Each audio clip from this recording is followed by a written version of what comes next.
There's my fish pond, and as you can see, there's some fish in there. So the water basically goes from the pond to the grow beds and all recirculates back to the pond again. I water these with water out of the fish pond, and so that water just disappears and it goes into those trays and it gets used up. Now there's a reason I do that. Let me explain that to you right now. Well, the reason I do that, in other words, water this these grow beds here that are just filled with dirt out of water from the fish pond, is not because it's convenient and it's easy to do. If you have an aquaponic system like I have, and you look at things on the web and information that you might get there, you might get the idea that a system like this, you can just put fish in the water and you put plants out here that basically take the water and take the nutrients out of it, and you get a balance after a while. And you just do it that way and everything runs fine. Well, it doesn't really work that way because it's hard to get that balance. In other words, the fish put nutrients into the water. Now they put a certain amount of nutrients into the water, and if you circulate that water around, let the plants take what they want to take out of it, the plants take a certain amount of nutrients back out of it. Now, the plants might take out too much, they might not take out enough. It depends on how many plants you have and what they are. And also the same thing with the water.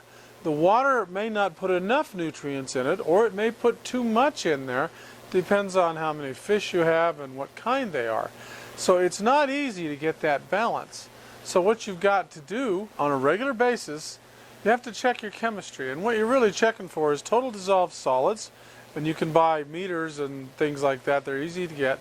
And pH. Those are the only two things that I really check, because those are the only two things that are fairly straightforward and easy to check. And they'll tell you something is wrong. The pH or the dissolved solids will both tell you that there's something wrong. Now, getting back to this, as I said, I don't use the water out of the fish pond to water these grow beds here because it's convenient. I do it out of necessity.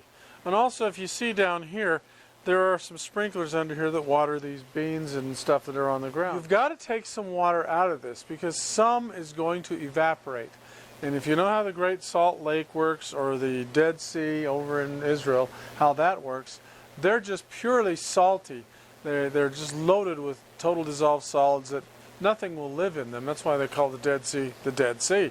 Nothing lives in it because it's too dang salty. And that happens because it evaporates. Nothing leaves to take those solids out of there and let them get diluted with what's coming in. So, the bottom line here is you need to remove water from the system periodically or on a regular basis like I do, and you need to replace the water, otherwise it gets full of concentrations of things that you don't want.